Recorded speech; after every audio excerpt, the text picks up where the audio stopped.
Okay, students, I could promise you, if you have not been through this before, this is going to be very, very revealing to you.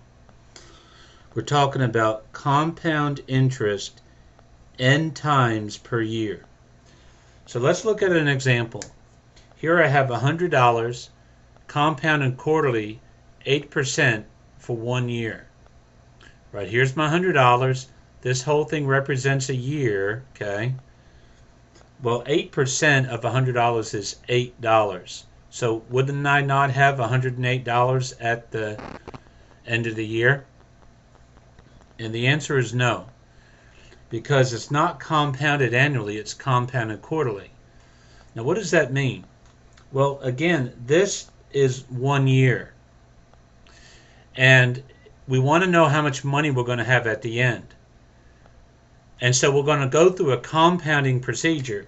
Here we went through it just at the end. Here we're going to do it here, here, here, and here. Now my question is, what percent are we going to be using each time? Well, it's 8%, but it's compounded quarterly. That means that 8% is going to be divided 4 times. So here it's 2%, here it's 2%, here it's 2%, and here it's 2%. Okay? Now the question is will we have more than $108 over there? I don't know. Drum roll, please. Okay? Let's see. Well, first of all, how much money do we have over here? Well, it's just a regular compounding procedure, right? $100, 2%. 2% of $100 is $2. So we are going to have, let me get my blue marker, $102 here. Okay, now what are we going to do over here in that second quarter? Well, it's going to be 2% not of $100, but of $102. So it's not going to be 104, it's going to be more. So remember our compounding formula? We're going to have to multiply that again by 1.02. So what is 1.02 times 1.02? Well, I don't know. Times 1.02. Do it on my calculator. 104.04. Okay? So this is 104.04. Now we're going to do it again over here. So we're going to take that number and times that by 1.02. And we get 106.12. 106.12. And then what do we have over here? Well, we're going to have to go that number times 1.02. And so here we have 108.24. 108.24. So this number over here, okay. Now I know you're probably laughing a little bit and you're saying, that's not a whole lot more money, okay? Well, just like we said at the beginning, it may not seem like a lot right away, but over a period of time it does add up. The question is can I get to this number? Can I get to this number by just looking at this number? Well, someone says, well, yes, you can. Just do the 100 times 1.02 to the 4. And I go, I do see what you're saying, because this is the money we started with. It's 100 plus the 2%, and we did it 4 times. Okay? Now, is there a shortcut to that? Is there a better way of understanding that formula? And that is what I need to show you.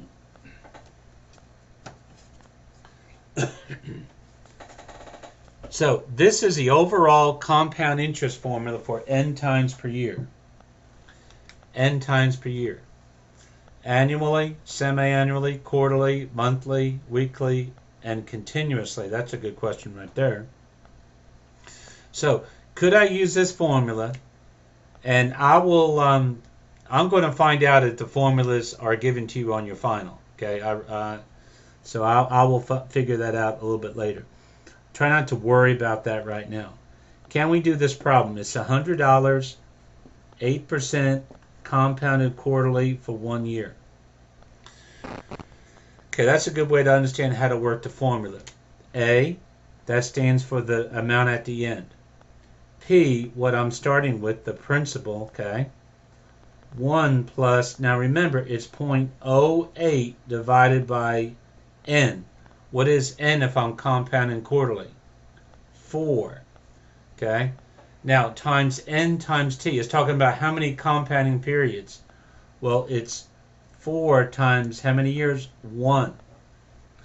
Now, if you take a second and you look at this formula, what we did in the last presentation just recently, we did 100, and this was 0.02, and that was 4. Okay? So hopefully that makes sense to you. Now, we're going to pause, and we're going to look at an actual problem from your book. Okay, so great question. Let's read it together and see if we could figure that out. An investment of $500, okay? So I'm going to write that down, $500, is made in a 6-year CD.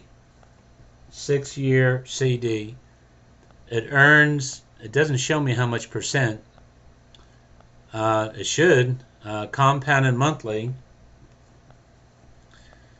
How much will the CD be worth at the end of 6-year term? Okay. Well, let's find the percentage, okay? Okay, I knew I wasn't going crazy, okay? 4.5%. Okay, 4.5%. Now, could I figure that out? Well, if I didn't understand this formula, I would be very, very lost on that problem. All right, so here we go. A is equal to 500. Try to think about what you're doing, okay? 1 plus, this would be, how about 0.045, that's 4.5%, divided by compounded monthly, that would be 12, to the what? Well, how many compounding periods would there be? If it was 1 year, it'd be 12. If it was 2 years, it'd be 24.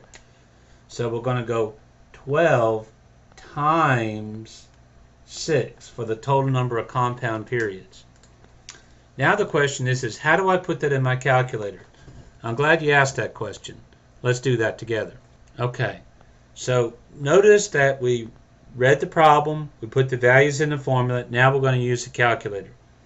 So 500, left parenthesis, 1 plus 0.045 divided by 12, okay, that should be making sense now, then to a certain power. Okay, I would, the first couple times you do this, put this in parentheses. It's going to be 12 times 6. Okay, now hit enter. You remember this is money. Okay, so we're going to round this to the nearest cent, which would be $654.65. And I'm trying to look down here at the bottom, and that matches as well. Okay? Okay, I've been saying that I am a simple man, and I'm going to make this last part as simple as possible. What if it was compounding continuously? Now you may say, oh wow, compounding continuously, I'd make all kinds of money. Well, now keep in mind that this n right here, okay, that would be going up. You can't see that. The n would be going up, and that number would be going up. Now that looks a lot familiar to that expression we talked about before. Okay, so as x gets bigger and bigger, this expression, remember, that approaches what number? E. So here's it all in a nutshell. For continuous compound interest, the amount is equal to P e to the RT. P e to the RT. I call it the shampoo formula. You know, like PERT, okay? I know that's a pretty bad joke, but so how do I use this? Well, let's just do a problem. I have $500, nice round number. I have 7% interest. Let's just say 7% interest for 5 years. Watch this, compounding continuously. How much money would I have at the end? Okay, now you may be thinking I have a boatload of money. Well, let's just see. A equals P. What is P? 500 e to the power. to the power. Now, I'm just going to assume everybody's got the old calculator, so I'm going to go like this. To the R.07 times 5. Okay, so we're going to put that in our calculator. Let's do that right now. Clear. It was 500. Second length, that's e to the power, 0.07 times 5. And I hit enter. And you can't see that. There you go. And $709.53. So all of this, student, has to do with compound interest, how the formula is derived, and then how to work problems. Try to remember my procedure. Identify the proper formula, plug in the values, plug in the values. Write your facts down, identify the proper formula, write the values in the formula, then use your calculator. You will avoid a lot of careless mistakes doing that. I hope this helps.